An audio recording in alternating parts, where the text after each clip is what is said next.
Capítulo 4. O sino e o martelo. Não pode haver dúvida sobre a magia dessa vez. Lá se foram ele aos trambolhões, primeiramente através da escuridão, e depois através de um turbilhão de formas em movimento. Formas que podiam ser quase tudo se pode imaginar. Foi ficando mais claro. De repente sentiram que estava em cima de algo sólido. Um instante mais e as coisas ficaram em foco, já podiam distingui-las. Que lugar mais estranho, exclamou Diggory. Não estou gostando nada daqui, disse Polly com um tremor. Antes de tudo, chamou-lhes a atenção a luz. Não era nada parecida com a luz do sol. Não era como a luz elétrica, ou de lampiões, ou de velas, ou qualquer outra luz que estivessem visto. Era uma luz tristonha, meio avermelhada. Nada comunicativa, uma luz parada. Estavam numa superfície plana e pavimentada com grandes edifícios ao redor. Era uma espécie de pátio. O céu era de uma escuridão fora do comum, de um azul quase preto. Que clima engraçado, disse Diggory. Será que chegamos na horinha de uma tempestade ou de um eclipse? Não estou gostando nem um pouquinho, repetiu Polly. Estavam cochichando mesmo sem saber porquê, e continuavam de mãos dadas também sem saber o porquê e sem saber o motivo. As paredes ao redor do pátio eram muito altas, com janelões sem vidraças, arcos sobre colunas abriam bocas escuras como túneis de estradas de ferro. Fazia um friozinho. A pedra das construções parecia vermelha, mas devia ser o reflexo da luz esquisita. Evidentemente, era um lugar muito antigo. Muitas das pedras que pavimentavam o pátio estavam rachadas e nenhuma delas se ajustava bem à outra. Um dos pórticos em arco estava atulhado de destroços. As crianças deram várias voltas examinando os recantos do pátio. Tinham medo do que alguém ou alguma coisa as espreitasse enquanto estivessem de costas.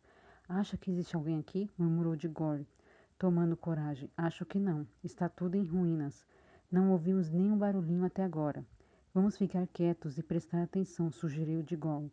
Apuraram os ouvidos, mas a única coisa que ouviram foi o bate-bate do coração. O lugar era um mínimo tão silencioso como o silencioso bosque que dois mundos.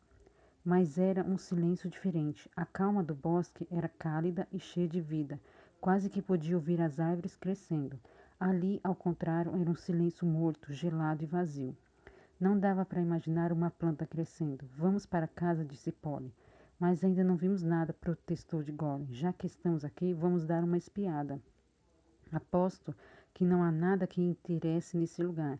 Ora bolas, que graça tem encontrar um anel mágico que leva a gente a outros mundos se você tem medo quando chega lá e quer dar para trás? Quem está falando em dar para trás? Protestou Polly, largando a mão de Diggory. Só quis dizer que você não parece muito entusiasmada, pois fique sabendo que vou aonde você for. Além do mais, a gente pode cair fora quando quiser. Vamos pôr os anéis verdes no bolso esquerdo. Não podemos esquecer que os amarelos estão no bolso direito. Pode ficar com a mão pertinho do bolso, mas não meta o dedo lá dentro. É tocar no amarelo e sumir. Fizeram assim e caminharam para um pórtico enorme que dava para o interior de um dos edifícios. Quando chegaram perto, viram que lá dentro não era tão escuro quanto tinham pensado. A vasta sala apenoabra estava vazia, mas ao lado mais distante erguia-se uma fileira de colunas com arcos interligados. Dos arcos jorrava a mesma luz fadigante. Atravessavam-se o salão com muito cuidado, tremendo encontrar no chão um buraco ou coisa pior. Quando afinal chegaram ao outro lado, cruzaram os arcos e se viram em outro pátio ainda pior. Aquilo ali não parece muito seguro, disse Polly, apontando para um lugar onde a parede fazia uma barriga, como se estivesse pronta para desabar no pátio. Em certo ponto, faltava uma coluna entre dois arcos. Era evidente que o lugar estava abandonado há centenas, talvez milhares de anos. Se aguentou até agora, acho que aguenta mais um pouco, disse Diggory, mas o jeito é não fazer barulho. Você sabe que um barulhinho pode causar um desabamento como as avalanches de neve nos Alpes. Passaram do pátio a outro pórtico. De lá a uma escadaria, desta a uma fileira de salões, uns depois dos outros, até que se sentiram tontos, tão vastas eram as dimensões de tudo. Estavam sempre imaginando que iriam encontrar ar livre na esperança de ver. Afinal, que espécie de região circundava o enorme palácio? Mas só encontravam pátio depois de pátio. Devia ter sido uma beleza de lugar quando as pessoas viviam ali. Num dos pátios havia um chafariz com um grande monstro de pedra de asas abertas e boca escancarada. Embaixo, a larga bacia de pedra que em outros tempos devia aparar a água estava mais seca do que um osso ao sol. Em outros lugares restavam galhos secos de uma espécie de trepadeira que se enroscava pelas colunas e chegava a derrubar algumas. Mas as trepadeiras estavam mortas há muito tempo.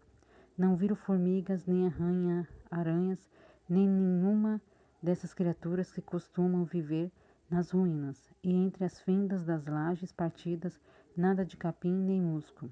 Era tudo tão lúgubre e monótono que também Digor começou a pensar que talvez fosse melhor colocar o anel amarelo a partir de volta para a verde e cálida floresta do lugar intermediário. Foi quando chegaram a uma enorme porta de folhas duplas feita de um metal que poderia ser ouro. Entreaberta era um convite e uma olhadela. Os dois olharam e recuaram para tomar fôlego, pois ali finalmente havia algo digno de ser visto. Por um instante acharam que o salão estivesse cheio de gente, centenas de pessoas, todas sentadas impecavelmente imóveis. Diggory e Polly também ficaram impecavelmente imóveis por um tempo, de olhos fixos lá dentro. Por fim chegaram à conclusão de que as criaturas que estavam contemplando não eram reais. Não passava entre elas o menor sopro de vida. Pareciam estátuas de cera, as mais perfeitas que já existiram. Dessa vez, Polly tomou a dianteira. Havia na sala uma coisa muito mais interessante para ela do que Diggory. As figuras usavam roupas deslumbrantes. Quem gostava de roupagens bonitas não podia resistir à tentação de chegar mais perto, e o resplendor daquelas cores tornava a sala tão propriamente animada ou animadora, mas de certo modo suntuosa e majestosa. Depois do vazio e do pó das outras salas, contava com um número maior de janelas que era bem mais clara.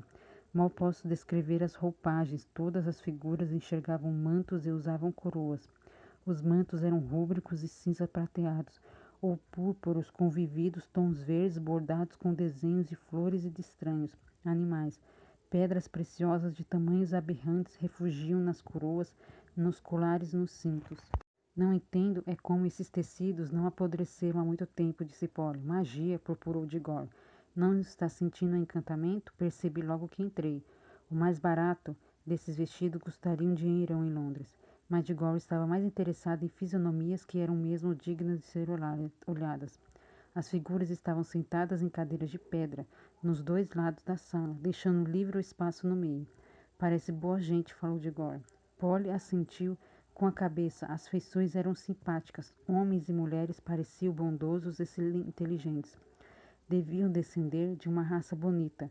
Mas à medida que as crianças deram alguns passos na sala, aproximaram-se de faces bem diferentes. Rostos solenes. Para falar com aquelas figuras seria indispensável caprichar na gramática. Quando avançaram um pouco mais, encontraram-se diante de faces das quais não gostaram nada. Eram rostos de expressão forte e orgulhosa, porém cruéis. Mais adiante as feições pareciam mais perversas. Um pouquinho mais e depararam com expressões mais terríveis ainda, e nem um pouco felizes. Rostos quase desesperados, como se as pessoas quais pertencessem tivesse cometido a também sofrido coisas pavorosas. A última figura era a mais interessante. Uma mulher muito alta, de fato, todas as figuras do salão eram mais altas do que as pessoas do nosso mundo, vestida mais ricamente do que as outras e com um olhar tão aterrador e soberbo que quase tirava o fôlego. Apesar disso, era bela. Muitos anos depois, já velho, Digor chegou a dizer que nunca virá mulher mais bela em toda a sua vida. É preciso dizer, no entanto, que Polly, por sua vez, sempre afirmou não ter visto nela nada de especialmente bonito. Depois da mulher, havia uma porção de cadeiras vazias, como se o salão tivesse sido projetado para um número bem maior de imagens. Daria um doce para saber a história que está por trás disso, falou Digor. Vamos dar uma espiada naquela coisa no meio da sala? A coisa não era propriamente uma mesa. Era uma coluna quadrada com 1 metro de altura. Em cima ficava um pequeno arco dourado do qual pendia um pequeno sino de ouro. Ao lado encontrava-se um martelinho de ouro. Estou pensando, disse Diggory. Acho que tem alguma coisa escrita aqui, interrompeu Polly, agachando-se, olhando para um canto da coluna. Puxa, é mesmo. mas a gente não sabe ler a língua deles. Será que não? Tenho minhas dúvidas. Ambos olharam com todos os olhos. Eram de fato estranhos a caracteres sulcados na pedra, mas então o inesperado aconteceu, embora o entalhe dos caracteres não se alterasse. Os dois perceberam que, aos poucos, à medida que olhavam, iam tornando-se capazes de entendê-los. O encantamento começava a agir. Logo já sabia o que estava escrito na coluna. O estilo devia ser melhor, mas o sentido dos dizeres era o seguinte: ousado aventureiro, decida de uma vez. Faça o sino vibrar ou guarde o perigo. Ou acabe logo de tanto pensar. Se eu tivesse tocado, o que teria acontecido? Eu é que não entro nessa, disse Polly. Não quero ver perigo nenhum. Não adianta. Polly não está vendo que agora é tarde demais. Já caímos na coisa. A gente vai passar a vida toda pensando no que teria acontecido se tivesse tocado o sino. Eu é que não quero ficar louco pensando a vida inteira nisso. Eu não. Não seja tão bobo, que interesse pode ter o que teria acontecido? Quem chegou até esse ponto não tem mais saída, ou toca o sino, ou fica maluco. É este o encantamento, você não entende? Já estou ficando empolgado, encantado. Não estou sentindo nada, disse Polly meio zangada. E nem acredito na sua empolgação, é fita sua. É porque você é mulher. Mulher só quer saber de intriga e de fofoca sobre namoros. Você ficou igualzinho a seu tio quando disse isso. Por que está fugindo do assunto? Estamos falando sobre. Você está falando igualzinho a um homem, disse Polly num tom de gente adulta, e acrescentou vivamente, no seu próprio tom. E não vai dizer que eu também falo como uma mulher. Não vá bancar relógio de repetição. Nunca me passaria pela cabeça chamar de mulher uma garotinha como você, disse Diggory com arrogância. Ah, quer dizer que sou uma garotinha? Polly não estava mesmo furiosa, pois já não precisa se incomodar em acompanhar uma garotinha. Chega, estou cheia desse lugar. E estou farta de você também, seu bestalhão, seu teimoso burro.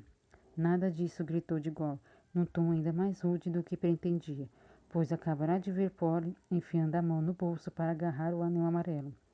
De maneira nenhuma vou desculpar o que ele lhe fez em seguida. Só posso dizer que Diggory se arrependeu muito depois.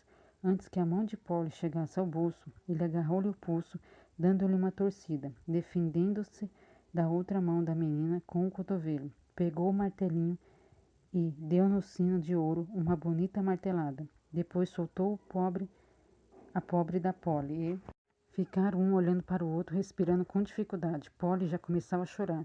Não de medo, nem mesmo de dor, mas de pura e forte raiva. Dentro de 2 segundos, no entanto, os acontecimentos iam varrer de seus corações qualquer ressentimento. Logo ao ser golpeado, o sino dera uma nota, a doce nota que se podia esperar de um sino de ouro. Mas o som, em vez de ir morrendo, continuou mais forte. No fim de 1 minuto, era 2 vezes mais alto do que o início. Daí a pouco estava tão alto que eles, se em vez de permanecerem de boca aberta, tivessem falado alguma coisa, não poderiam conversar. E o som foi ficando mais forte, sempre a mesma nota, ao mesmo tempo suave e terrível. Por fim, todo o ar contido no salão vibrava com o som, e podiam perceber que as pedras tremiam sob seus pés. Em seguida, outro som entrou na sala, um barulho confuso e desastroso, como um trem ao longo. A princípio, depois de um baque de uma árvore caindo, finalmente, com um estardalhaço, uma boa parte do teto despencou no fim do salão. Grandes blocos de alvenaria desmoronariam em volta deles, as paredes tremeram. O ruído do sino parou, as nuvens de poeira sumiram. Tudo voltou à antiga quietude. Nunca se descobriu se o desabamento do teto era devido à feitiçaria ou se o insuportável som do sino estava acima dos limites toleráveis por aquelas paredes vacilantes. Que tal? Acho que agora você está satisfeito, disse Polly, arquejando. Bom, de qualquer jeito já acabou. E pensaram que tinha acabado mesmo, mas nunca tivera tão enganados em toda a sua vida.